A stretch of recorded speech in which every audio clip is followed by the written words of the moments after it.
வணக்கம். செந்தணலின் பிரதான செய்திகள். விரிவான செய்திகளுக்கு முன் தலைப்புச் செய்திகள். தமிழ் தேசிய பேரவையின் யாழ் மாவட்ட வேட்பாளர் அறிமுக கூட்டம் நல்லூரில் நடைபெற்றுள்ளது.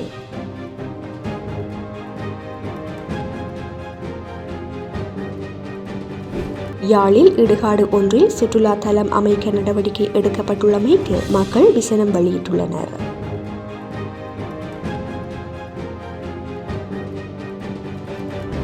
உள்ளூராட்சி மன்றங்களுக்கான தபால் வாக்குச்சீட்டுகள் இன்று தபால் திணைக்களத்திடம் ஒப்படைக்க ஏற்பாடுகள் செய்யப்பட்டுள்ளன.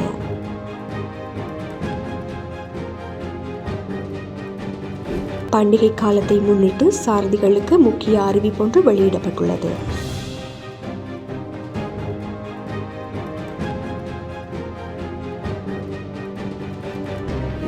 மைத்ரிபால சிறிசேன இன்று குற்றப்புலனாய்வு திணைக்களத்தில் முன்னிலையாகியுள்ளார்.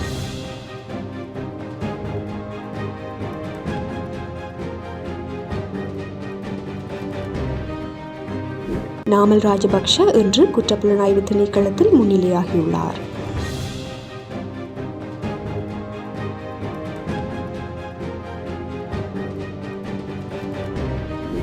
நாடாளுமன்ற உறுப்பினர் சாமர சம்பத் தசநாயக்க நீதிமன்றத்தில் இன்று முன்னிலைப்படுத்தப்பட்டுள்ளார்.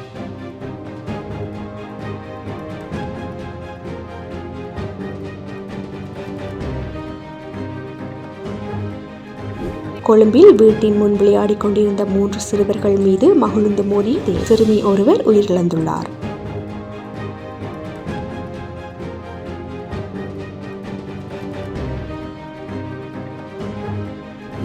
ஜாகுவார் மற்றும் லேண்ட் ரோவர் ஆகிய நிறுவனங்கள் அமெரிக்காவிற்கு வாகனங்களை ஏற்றுமதி செய்வதை தற்காலிகமாக நிறுத்தி வைத்துள்ளன.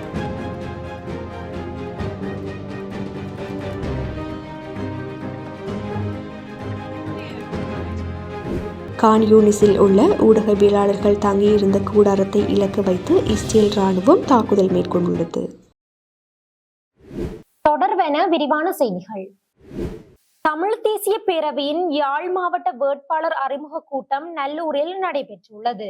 ஒற்றையாட்சிக்குட்பட்ட எந்த ஒரு நகர்வும் தமிழ் மக்களுக்கான தீர்வாக அமையாது என்னும் அடிப்படையில் தமிழ் தேசிய நிலைப்பாட்டில் ஒன்றிணைந்து நடைபெறவுள்ள உள்ளூராட்சி தேர்தலில் போட்டியிடும் தமிழ் கட்சிகள் தமிழ் தேசிய பேரவையாக அகில இலங்கை தமிழ் காங்கிரசின் சைக்கிள் சின்னத்தில் போட்டியிடுகின்றனர். இவ்வாறு போட்டியிடும் தமிழ் தேசிய பேரவையினரின் யாழ் மாவட்ட வேட்பாளர் அறிமுக கூட்ட நிகழ்வு இன்று நல்லூர் இளங்கலை மன்றத்தில் நடைபெற்றுள்ளது. பிற்பகல் 4 மணிக்கு ஆரம்பமான இந்த நிகழ்வில் தமிழ் தேசிய மக்கள் முன்னணியின் தலைவரும் நாடாளுமன்ற உறுப்பினருமான கஜேந்திரகுமார் பொன்னம்பலம், தமிழ் தேசிய மக்கள் முன்னணியின் பொதுச் செயலாளர் செல்வராசா கஜேந்திரன், தமிழ் தேசிய கட்சியின் தலைவர் என் ஸ்ரீகாந்தா, MK சிவாஜிலிங்கம், தேசிய பசுமை இயக்கத்தின் தலைவர் பொ ஐங்கரநேசன், மூத்த அரசியல் செயற்பாட்டாளர் அருந்தவபாலன் மற்றும் ஜனநாயக தமிழ் தேசிய கூட்டமைப்பின் தலைவர் KV தவராசா ஆகியோர் கலந்து கொண்டிருந்தனர்.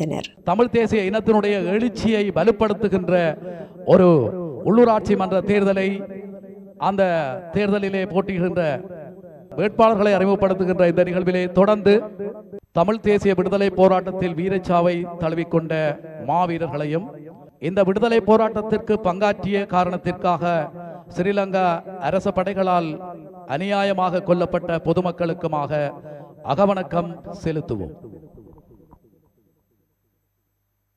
தாயகம், தேசியம், சுயநிர்ணயம் என்ற கோட்பாட்டுகளின் அடிப்படையில் ஒற்றையாட்சியை நிராகரித்து தமிழின படுகொலைக்கு சர்வதேச குற்றவியல் நீதி பொறிமுறையை வலியுறுத்துகின்ற அகில இலங்கை தமிழ் காங்கிரஸ் கட்சியின் சைக்கிள் சின்னத்தில் தமிழ் தேசிய பேரவையாக உள்ளூராட்சி மன்ற தேர்தலில் போட்டியிடுகின்ற வேட்பாளர்களை அறிமுகப்படுத்துகின்ற இந்த அறிமுக நிகழ்வு இப்பொழுது ஆரம்பமாகிறது. தமிழ் தேசிய மக்கள் முன்னணியுடனான எங்களுடைய கரங்கோர்ப்பு அல்லது கூட்டிணைவு என்பது உண்மையில் இந்த தேர்தலுக்கானது அல்ல. தேர்தல் அதை விரைவுபடுத்தி இருக்கின்றது. தமிழ் மக்கள் எதிர்நோக்குகின்ற இன்றைய இந்த மோசமான அரசியல் சூழ்நிலையில் எங்கள் தமிழ் தேசியத்தை பாதுகாப்பதற்கான பலமுள்ள ஒரு அரணை அமைப்பதற்கான வரலாற்று தேவை இப்பொழுது எழுந்திருக்கின்றது. கடந்த காலத்தில் நாங்கள் விட்ட தவறுகள் எல்லாம் எங்கள் மக்களை இருள் சூழ்ந்தது போல் பிணிக்கின்ற சூழ்நிலை படிப்படியாக அதிகரித்து வருகின்ற இந்த சூழ்நிலையில் உண்மையில் தமிழ் தேசியம் சார்ந்து சிந்திப்பவர்கள், அரசியல் செய்பவர்கள் அனைவரும் ஒன்றிணைந்து ஒரு குடையின் கீழ் இந்த தமிழ் தேசியத்தை காப்பதற்காக செயற்பட வேண்டிய ஒரு கட்டாய நிலைக்கு நாங்கள் எல்லோருமே தள்ளப்பட்டிருக்கின்றோம். அந்த ஒரு நோக்கத்துக்காகத்தான் இந்த தேர்தலுடன் நாங்கள் எல்லோரும் இப்பொழுது கரம் கோர்த்து நிற்கின்றோம். இன்னும் எதிர்காலத்தில் நேர்மையாக தமிழ் தேசியத்துக்காக உழைக்கின்ற அனைத்து அரசியல் செயற்பாட்டாளர்களும் எங்களுடன் அணிதிரள காத்திருக்கின்றார்கள் என்ற அந்த நல்ல செய்தியையும் உங்களுக்கு இந்த இடத்தில் நான் சொல்கிறேன். இந்த இடத்தில் எங்களை சூழ்ந்திருக்கின்ற அல்லது நாங்கள் எதிர்நோக்கி இருக்கின்ற தமிழ் தேசியத்தை கருவறுக்கின்ற அரசியல் சூழ்நிலை பற்றி முக்கியமாக கவனத்தில் எடுக்க வேண்டும். இதுவரையும் தமிழ் தேசியத்துக்கு எதிராக பௌத்த சிங்கள பேரினவாதம் செயற்பட்ட நிலையில் இருந்து ஒரு வேறுபட்ட அணுகுமுறையில் அவர்களை விட மோசமான இன்னொரு அணி, அதுதான் அங்கே தலைவர் சொன்னது போல என்பிபி என்ற முகத்திரையுடன் இருக்கின்ற மிக மோசமான பௌத்த சிங்கள பேரினவாத கட்சியான அல்லது அணியான ஜேவிபி எங்களை வேறு ஒரு முகத்துடன் தமிழ் மக்களுக்கு இடையில் புகுந்து அவர்களின் தேசியத்தை கரிச்சிதைக்கின்ற வேலைகளை மிக கச்சிதமாக செய்து கொண்டிருக்கிறதை நீங்கள் எல்லோருமே அறிவீர்கள். கடந்த காலத்தில் அது பல வழியில் வெளிப்பட்டது. அந்த ருசியை கண்ட அந்த பூனைகள் இன்னும் மோசமாக அதே வழிகளை பின்பற்றி எங்கள் தேசியத்தை சேர்ப்பதற்காக முயற்சி கொண்டிருக்கின்றார்கள். மிக தேர்ந்தடவிய வார்த்தைகளாக நாம் எல்லோரும் இலங்கையர்கள், சமத்துவமானவர்கள், இங்கே எங்களுக்கு எல்லோரும் கிடைக்கும், எந்த ஏற்றத்தாழ்வும் இல்லை என்று சொல்லிக்கொண்டு அத்தனைகளையும் இரகசியமாக வாழைப்பழத்தில் ஊசி ஏற்றுவது போல மிக சாதுரியமாக சாதித்துக் கொண்டிருக்கின்றார்கள். எங்கள் மக்களும் கடந்த கால அதிருப்திகள், வெறுப்புகள், இந்த பசப்பு வார்த்தை மயக்கங்கள் காரணமாக அதில் மயங்கியது என்னதோ உண்மைதான். இன்னும் சிலர் மயக்கம் தெளியாமல் இருக்கின்றதும் உண்மைதான். ஆனால் பலர் மயக்கம் தெளிந்து விட்டார்கள், இன்னும் தெளிந்து கொண்டு வருகிறார்கள். இது எப்படி இருந்தாலும், எவர் வந்தாலும், என்ன வடிவத்தில் வந்தாலும், என்ன போலி முகத்துறையுடன் வந்தாலும், நாங்கள் எங்கள் தேசியத்தை காத்து அடுத்த சந்ததிக்கு அதனை வழங்க வேண்டிய ஒரு பொறுப்பில் நாங்கள் இருக்கின்றோம். இதற்காகத்தான் இந்த இணைவு, இந்த முயற்சி. இந்த நிலையில் தான் இந்த தேர்தல் எங்களுக்கு வந்திருக்கின்றது. உண்மையில் எங்கள் பலத்தை, எங்கள் உறுதியான அரணை மிக சிறப்பாக அடித்தளமிடுவதற்கு இந்த தேர்தல் எங்கள் எல்லோருக்குமே ஒரு வாய்ப்பு. தமிழ் தேசிய பசுமை இயக்கம் எதற்காக இந்த அணியில் இணைந்து கொண்டது? அகில இலங்கை தமிழ் காங்கிரஸை இந்த உள்ளூராட்சி தேர்தலில் வெற்றி பெறுவதற்காக ஏன் இந்த முடிவை எடுத்தது என்பதற்கான விளக்கத்தை நான் இங்கு தெரிவிப்பது எனது கடமையாக நான் கருதுகின்றேன். இது ஒரு நாளில் சடுதியாக எடுத்த முடிவோ அல்லது நான் மாத்திரம் இதனை எடுத்த முடிவோ அல்ல. பசுமை இயக்கத்தினுடைய பலதரப்பட்ட உறுப்பினர்களுடனும் கலந்து ஆலோசித்து எடுத்த இந்த ஒரு முடிவு. இந்த அரங்கில் மதிப்புக்குரிய ஸ்ரீகாந்த அண்ணரவர்கள் இருக்கின்றார்கள், தவராச அண்ணரவர்கள் இருக்கின்றார்கள். கடந்த நாடாளுமன்ற தேர்தலில் நாங்கள் சுயேட்சையாக போட்டியிட்ட பொழுது பல மேடைகளில் நாங்கள் வெளிப்படையாகவே தெரிவித்திருந்தோம். அந்த கிராமங்கள் கூடியிருந்த கூட்டங்களில் கூடியிருந்த மக்களிடம் எங்களுடைய அணிக்கு நீங்கள் வாக்களிக்க இயலாத ஒரு நிலை இருந்தால், மாம்பழம் சின்னத்தை நீங்கள் நிராகரிப்பதாக இருந்தால், தயவு செய்து தமிழினத்தின் நன்மை கருதி நீங்கள் தமிழ் தேசிய மக்கள் முன்னணியை ஆதரிக்க வேண்டும் என்று சொல்லி கேட்டிருந்தோம். இங்கே ஸ்ரீகாந்த அண்ணன் அவர்களும் அவர்களுடைய கட்சியின் சார்பில் தனியாக போட்டியிட்டாலும் கூட ஒரு தொலைக்காட்சி நேர்காணலில் அதனை அவர் தெளிவாக எடுத்துரைத்திருந்தார். ஆகவே இந்த முடிவு என்கின்றது உள்ளூராட்சி தேர்தலை ஒட்டி நிகழ்ந்ததாக இருந்தாலும் கூட இது எங்களுடைய ஒரு பரிணாம வளர்ச்சியாக, எங்களுடைய சிந்தனையினுடைய தொடர்ச்சியாகவே இது நிகழ்ந்தது என்கின்றதை இந்த அரங்கில் நான் பதிவு செய்ய விரும்புகின்றேன். சிங்கள பௌத்த பேரினவாதத்திடம் இனி ஒருபோதுமே தமிழினம் ஏமாந்து விட மாட்டாது என்பதன் எடுத்துக்காட்டாக, ஒரு இலட்சிய பாசறையாக, தமிழினத்தின் போர்வாளாக, தமிழினத்தின் நலன்களின் பாதுகாப்பு கேடயமாக இந்த தமிழ் தேசிய பேரவை உருவாக்கப்பட்டிருக்கிறது. அதை காட்டி காப்பதோ அல்லது தூக்கி எறிவதோ அது தமிழ் மக்களை பொறுத்த விவகாரம். அது உங்களை பொறுத்தது. இதைத்தான் நீங்கள் நமது மக்களுக்கு வேட்பாளர்கள் என்ற முறையிலே உங்கள் பரப்புரைகளிலே சொல்ல வேண்டும். அரசியல் கட்சிகள் என்ற முறையிலே, அரசியல் நடவடிக்கையாளர்கள் என்ற முறையிலே இந்த நாட்டிலே சிங்கள பௌத்த பேரினவாதத்தின் அட்டகாச, ஆர்ப்பாட்ட, ஆக்ரோஷ, அநியாய, அட்டூழிய அக்கிரமங்களினாலே எமது மக்கள், எமது குழந்தைகள், எமது சிறுவர்கள், எமது தாய்மார்கள், எமது சகோதரிகள் சிதைத்து குதறி சின்னாபின்னப்படுத்தப்பட்ட அத்தனை சம்பவங்களை இப்பொழுதும் கூட எங்கள் நினைவு திரையிலே மறந்துவிட முடியாதபடி பதித்துக் கொண்டிருக்கிற மனிதர்களாக நாங்கள் எமது மக்களுக்கு சொல்லக்கூடியது இது ஒன்றுதான். இந்த தேசிய தமிழ் தேசிய பேரவையை நீங்கள் பலப்படுத்த வேண்டும். ஒரு இனம் விடுதலை பெற வேண்டுமாக இருந்தால், ஒரு தேசம் தன்னுடைய அடிமை தலையை உடைத்து நொறுக்க வேண்டுமாக இருந்தால், அதற்கு முதலிலே தேவைப்படுவது ரிசால்வ், தீர்மானம், டிட்டர்மினேஷன், உறுதி. அது இன்றைக்கு தமிழினத்திடம் இருக்கிறது.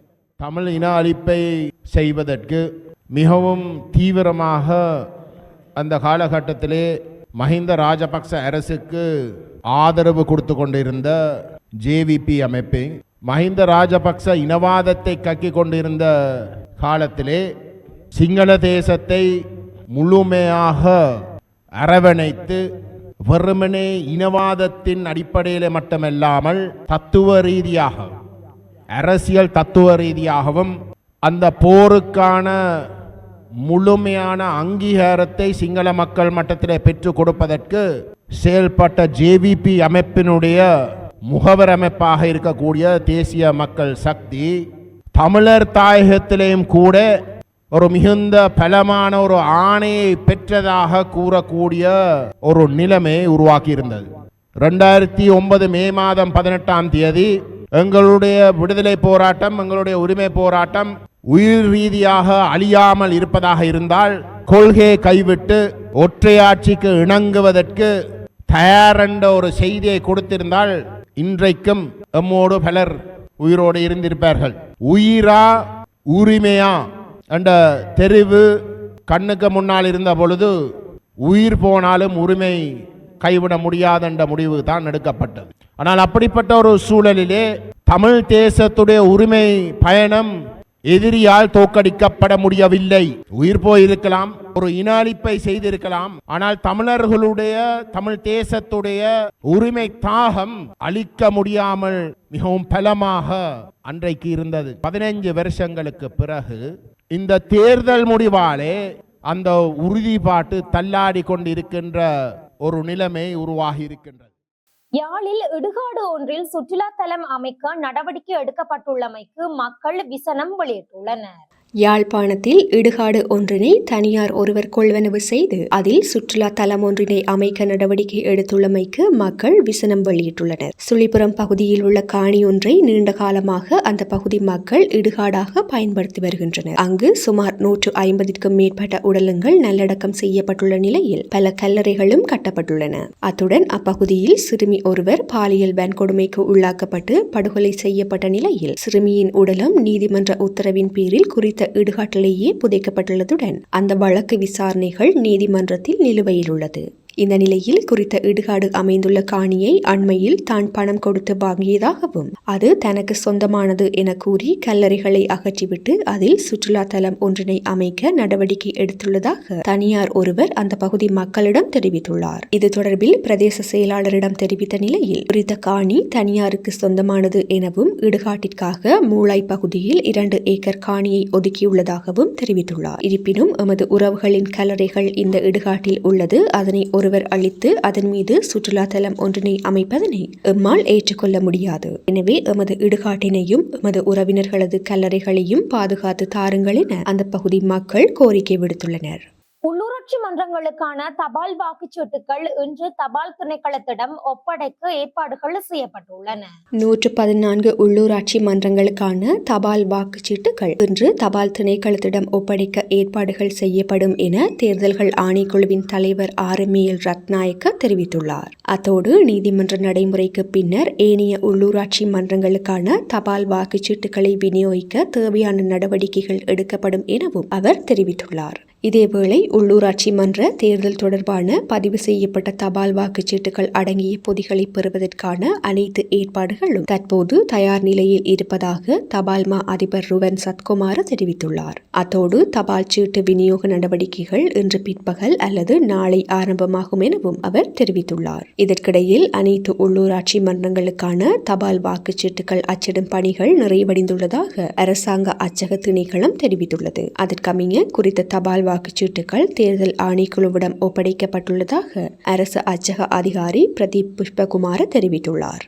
பண்டிகை காலத்தை முன்னிட்டு சாரதிகளுக்கு முக்கிய அறிவிப்பு ஒன்று வெளியிடப்பட்டுள்ளது.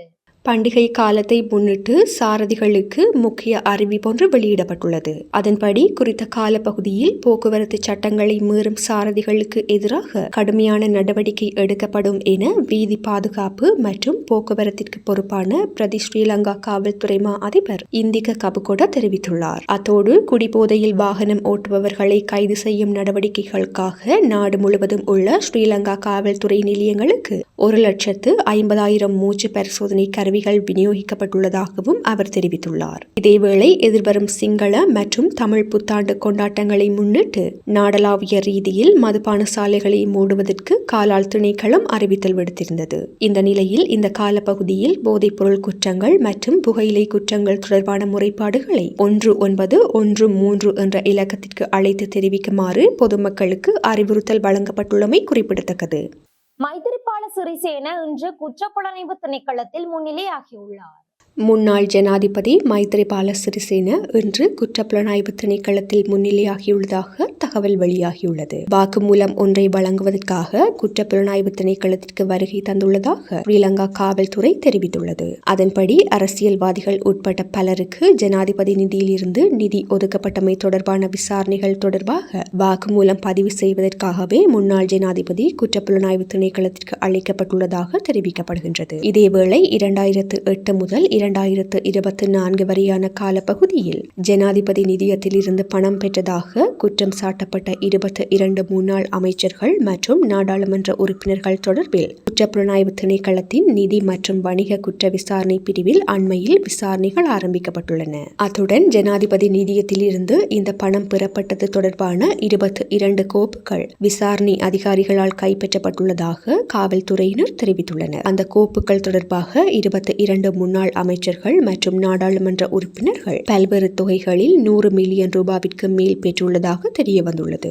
இந்த நிலையிலே குறித்த விடயம் தொடர்பில் வாக்குமூலம் வழங்குவதற்காக மைத்திரிபால சிறிசேன குற்றப்புலனாய்வு திணைக்களத்தில் முன்னிலையாகியுள்ளமை குறிப்பிடத்தக்கது.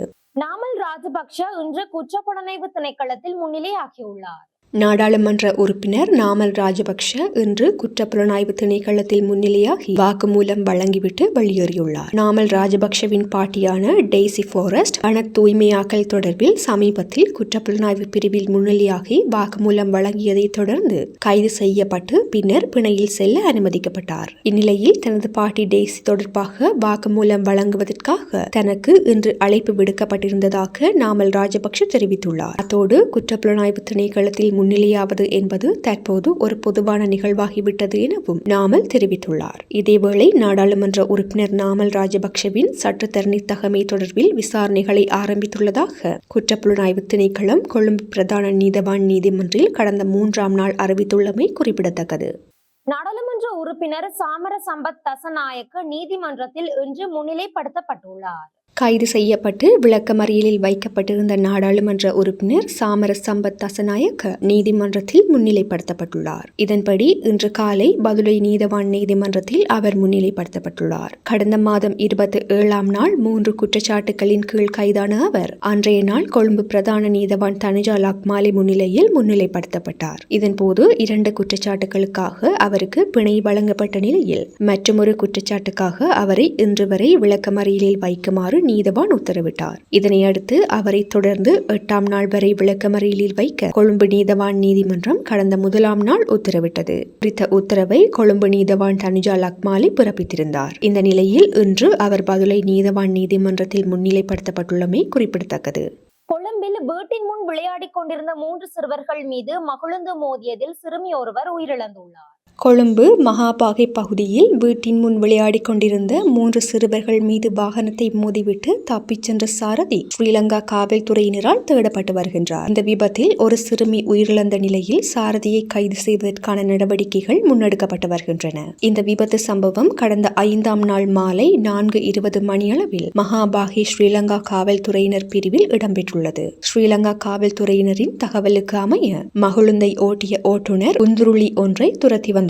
பின்னர் வீட்டின் முன் விளையாடிய சிறுவர்கள் மீது மோதியுள்ளார். மகிழுந்து சுவர் மீது மோதி நின்ற நிலையில் சாரதி வாகனத்திலிருந்து இறங்கி தப்பியோடியுள்ளார். விபத்தில் படுகாயமடைந்த ராகம வெளிசரை பகுதியைச் சேர்ந்த 5 அகவையுடைய எலிசா ஜஸ்டின் ஹேமன் என்ற சிறுமியே உயிரிழந்துள்ளார். காயமடைந்த சிறுவர்களாக 6 அகவையுடைய டினோன் சித்மா பெர்னாண்டோ மற்றும் 3 அகவையுடைய அனுகிரி சித்மா பெர்னாண்டோ ஆகியோர் சிகிச்சைக்காக ராகம மருத்துவமனையில் அனுமதிக்கப்பட்டுள்ளனர். தப்பியோடிய மகிழுந்தின் ஓட்டுநரை அடையாளம் கண்டுள்ள நிலையில் கைது செய்ய நடவடிக்கை எடுக்கப்பட்டுள்ளது. அயல் வீட்டு நண்பருடன் நீண்ட காலம் ஏற்பட்ட மோதலை அடுத்து அவரை கொலை செய்யும் முயற்சி அதிக வேகத்தில் குறித்த மகிழுந்தை ஓட்டி சென்றுள்ளதாக தெரிய வந்துள்ளது. மோட்டார் சைக்கிளில் சென்ற அயல் வீட்டு நபரை கொலை செய்வேன் என கூறி அவரை மகிழுந்தில் துரத்தி சென்றுள்ளார். இதன் போதே இந்த துயர சம்பவம் இடம்பெற்றுள்ளமை குறிப்பிடத்தக்கது. இனி சர்வதேச செய்திகள். ஜாகுவார் மற்றும் லேண்ட் ரோவர் ஆகிய நிறுவனங்கள் அமெரிக்காவிற்கு வாகனங்களை ஏற்றுமதி செய்வதை தற்காலிகமாக நிறுத்தி வைத்துள்ளன. கான் யூனிஸில் உள்ள நாசர் மருத்துவமனைக்கு அருகில் ஊடகவியலாளர்கள் தங்கியிருந்த கூடாரத்தை இலக்கு வைத்து இஸ்ரேல் ராணுவம் தாக்குதல் மேற்கொண்டுள்ளதாக அந்நாட்டு ஊடகங்கள் செய்தி வெளியிட்டுள்ளன. ஹமாஸ் அமைப்பினர் நடத்திய தாக்குதலுக்கு பதிலடியாகவே இஸ்ரேலினால் இன்று காலை இந்த தாக்குதல் மேற்கொள்ளப்பட்டுள்ளது. இந்த தாக்குதலால் ஊடகவியலாளர் அல் பஹாவி கொல்லப்பட்டுள்ளதாக தெரிவிக்கப்பட்டுள்ளது. காசாவில் ஊடகவியலாளர்கள் தங்கியிருந்த இடத்தில் மேற்கொள்ளப்பட்ட இஸ்ரேலிய தாக்குதலால் 2 பேர் உயிரிழந்துள்ளதுடன் 7 பேர் படுகாயமடைந்துள்ளதாக பன்னாட்டு ஊடகங்கள் செய்தி வெளியிட்டுள்ளன. மேலும் ஹமாஸின் ஆயுத பிரிவான கஸ்ஸாம் பிரிகேட்ஸ் இஸ்ரேல் மீது 10 ராக்கெட்டுகளை ஏவியுள்ளதுடன் இஸ்ரேல் ராணுவம் இதற்கான தக்க பதிலடி வழங்கப்படும் என்றும் சூளுரைத்துள்ளது. இதேவேளை தைபேயில் உள்ள ஒரு சைக்கிள் பழுது பார்க்கும் கடையின் மீது இஸ்ரேல் மேற்கொண்ட ட்ரோன் தாக்குதலில் ஒருவர் படுகாயமடைந்ததாக லெபனானின் தேசிய செய்தி நிறுவனம் தெரிவித்துள்ளது. லெபனானின் தலைநகர் பெய்ரூட்டில் இஸ்ரேலிய ராணுவம் 2 முறை குண்டு வீசி தாக்கிய சில நாட்களுக்கு பிறகு இந்த வான்வழி தாக்குதல் மேற்கொள்ளப்பட்டுள்ளது. கான் யூனிஸில் உள்ள ஊடகவியலாளர்கள் தங்கியிருந்த கூடாரத்தை இலக்கு வைத்து இஸ்ரேல் ராணுவம் தாக்குதல் மேற்கொண்டுள்ளது.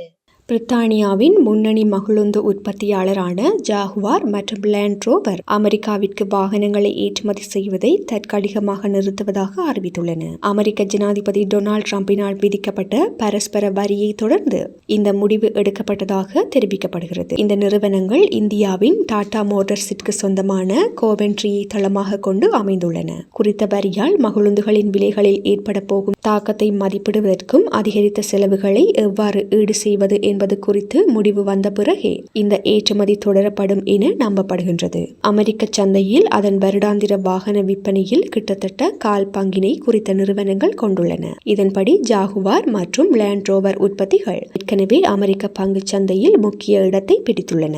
இருப்பினும் ஏற்றுமதியை மீண்டும் தொடங்குவதற்கு முன்னர் அதன் விலை நிர்ணயம் மற்றும் விநியோக சங்கிலி உத்திகளை மறுமதிப்பீடு செய்ய நிறுவனம் ஆர்வமாக இருப்பதாக தெரிவிக்கப்படுகின்றது. பிரித்தானியாவுக்கான 25% பரஸ்பர இறக்குமதி வரி என்பது உள்நாட்டு மகிழுந்து உற்பத்தியை ஊக்குவிப்பதற்கான அமெரிக்க நிர்வாகத்தின் பரந்த உத்தியின் ஒரு பகுதியாகும். இந்த நிலை டாடா மோட்டார்ஸ் போன்ற வெளிநாட்டு உற்பத்தியாளர்களுக்கு குறிப்பிடத்தக்க சவால்களை உருவாக்கியுள்ளது. ஜாகுவார் மற்றும் லேண்ட் ரோவருக்கு அமெரிக்கா ஒரு முக்கியமான சந்தையாகும். இது மார்ச் 2024 வரையிலான ஆண்டில் 6.5 பில்லியன் வருவாயை ஈட்டியுள்ளது. இதன் காரணமாக லாபம் மற்றும் போட்டித்தன்மையை ஆராயும் போது வரி விதிப்பு நடைமுறைக்கு வந்திருக்கலாம் என தெரிவிக்கப்படுகிறது. ஜனவரி 2025 ஜாகுவார் மற்றும் லேண்ட் ரோவர் ஆகிய நிறுவனங்கள் முதல் காலாண்டு லாபத்தில் 17% சரிவை பதிவு செய்துள்ளதாக சுட்டிக்காட்டப்படுகிறது. இதற்கு நாணய ஏற்ற இறக்கங்கள் ஓரளவு காரணமாக இருந்தன. சுமார் 2 லட்சம் பேரை வேலைக்கு அமர்த்தும் இங்கிலாந்து வாகனத்துறை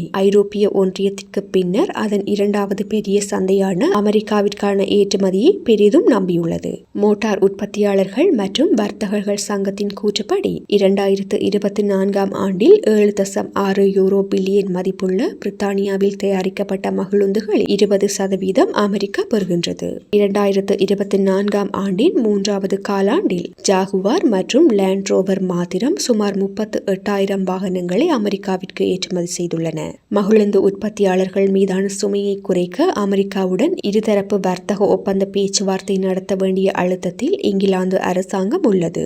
இதற்கிடையில் லாபத்தை பேணுவதற்கும் வேலைகளை பாதுகாப்பதற்கும் மதிப்பீடு மிக முக்கியமானதாக இருக்கும். கட்டணம் தொடர்பான சவால்களை எதிர்கொள்ள ஒரு விரிவான உத்தியை உருவாக்க 1 மாத கால இடைநிறுத்தத்தை பயன்படுத்த ஜாகுவார் மற்றும் லேண்ட் ரோவர் நிறுவனங்கள் திட்டமிட்டுள்ளன.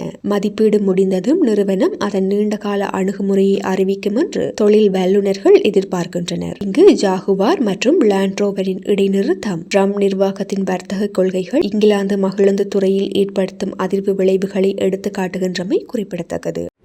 இத்துடன் செய்திகள் நிறைவடைகின்றன. வணக்கம்.